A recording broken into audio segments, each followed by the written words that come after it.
দেশে বিচার বহির্ভূত হত্যার ঘটনা ঘটলে তা অনেকটাই কমে এসেছে, আর এই ধরনের ঘটনা শূন্যের কোঠায় নামিয়ে আনার চেষ্টা করা হচ্ছে বলে জানালেন মানবাধিকার কমিশন চেয়ারম্যান।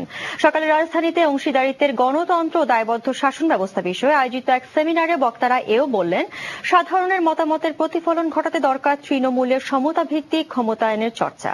এবার দেখুন রিপোর্টটি। গণতান্ত্রিক প্রতিষ্ঠানগুলোতে তৃণমূল জনগণের উপস্থিতি নিশ্চিত করতে না পারলে অধিকারের কোনো জায়গাতেই প্রতিফলিত হবে না সাধারণের মতামত। অনুষ্ঠানের বক্তাদের দাবি এমনটাই। উপজেলার নির্বাহী অফিসার ভাবেন যে আমি হলাম আমলা, চিরকাল ব্রিটিশ আমল থেকে এখানে আমি ছড়ি ঘুরিয়েছি, সেইখানে আমার এসিআর লিখে দিবে উপজেলা একটা নির্বাচিত একটা মূর্খ লোক। এই জায়গায় গভর্নমেন্টের দায়িত্ব গ্যাজেট করে কার কি রাইটস, কার কি রেসপন্সিবিলিটিস সেটা তৈরি করে দেওয়া। আগামী 3 বছরের সরকার যদি এগুলো দিতে না পারেন, তাহলে আমরা মন্দের ভালো থেকে হয়তো আরো মন্দ সরকারের দিকে যাব।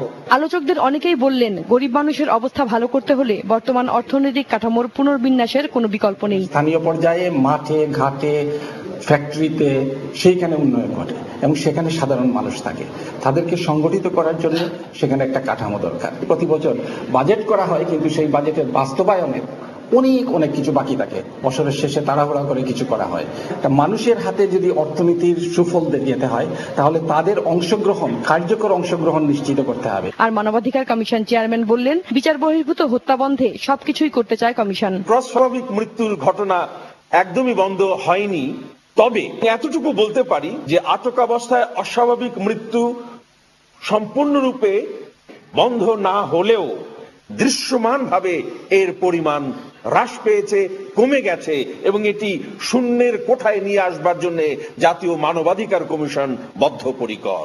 তবে এসবের পাশাপাশি তৃণমূল পর্যায়ে ক্ষমতার দ্বন্দ্ব কমাতে স্থানীয় সরকার কমিশন গঠনের প্রস্তাব রাখেন বিশিষ্ট এই মানুষেরা।